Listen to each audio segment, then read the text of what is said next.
নমস্কার, দেখছেন কলকাতা টিভি। সঙ্গে রয়েছে আমি স্বর্ণালী। শুরু করছি সংবাদ সারাদিন।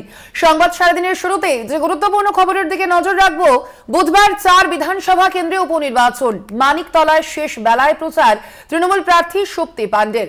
সেই প্রচারে দেখা গেল অরূপ বিশ্বাস এবং কুণাল ঘোষকেও। আপনারা দেখতে পাচ্ছেন সেই ছবি। আগামী 10ই জুলাই রাজ্যের 4টি কেন্দ্রে রয়েছে, বিধানসভা কেন্দ্রে রয়েছে উপনির্বাচন এবং মানিকতলায় শেষ বেলার প্রচার।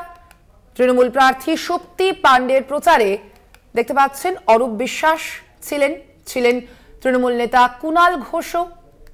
তারা শক্তি পাণ্ডের হয়ে প্রচার সারলেন আজ।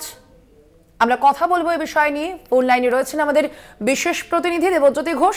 দেবজ্যোতি, আজ একেবারে শেষ বেলার প্রচার সারলেন তৃণমূল প্রার্থী শক্তি পাণ্ডে। আজ ঠিক জনগণের কতটা সাড়া পেলেন তিনি, আর এই প্রচার কার্যে, প্রচার সভায় কে কে উপস্থিত ছিলেন? দেখো, বিকেল 5টার সময় আজকের যে উপনির্বাচন, সেই উপনির্বাচনে 4টি বিধানসভার প্রচার শেষ হচ্ছে।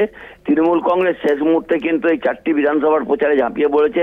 মানিকতলা কেন্দ্রের তৃণমূল কংগ্রেস প্রার্থী শক্তি পাণ্ডের হয়ে প্রচারে ছিলেন অরূপ বিশ্বাস থেকে শুরু করে কুণাল ঘোষ থেকে শুরু করে ফুটবল জগতের বেশ কিছু তারকা উপস্থিত ছিলেন। তৃণমূল কংগ্রেসের পক্ষ থেকে দাবি যে গতকাল বিজেপি যেভাবে এখানে প্রচার করেছে, সেখানে যে পরিমাণ মানুষ অংশগ্রহণ করেছিল তার 3 গুণ মানুষ আজকে অংশগ্রহণ করেছেন। এই নির্বাচনে জয় তাদের নিশ্চিত।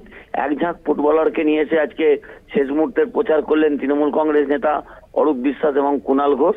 তারা জয় সম্বন্ধে একেবারে নিশ্চিত এবং তারা বলছেন যে যেভাবে নির্বাচনকে হঠাৎ করে ডেকে দেওয়া হয়েছে এবং বাকি যে জায়গাগুলিতে রয়েছে 6টি এখনো উপনির্বাচন বাকি রয়েছে, সেই 6টি উপনির্বাচনকে একসঙ্গে না ডেকে মাত্র 4টি উপনির্বাচনকে ডাকা হয়েছে।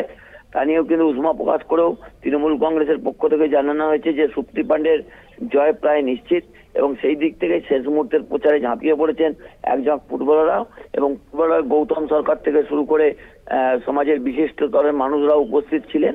তবে যে পরিমাণ মানুষ উপস্থিত হয়েছেন তাতে শক্তি পাণ্ডে যথেষ্ট খুশি এবং এই নির্বাচনে জয় তাদের নিশ্চিত বলেও জানিয়েছেন। ধন্যবাদ তোমায় দেবজ্যোতি। আমরা কথা বলছিলাম, ফোন লাইনে ছিলেন আমাদের বিশেষ প্রতিনিধি দেবজ্যোতি ঘোষ।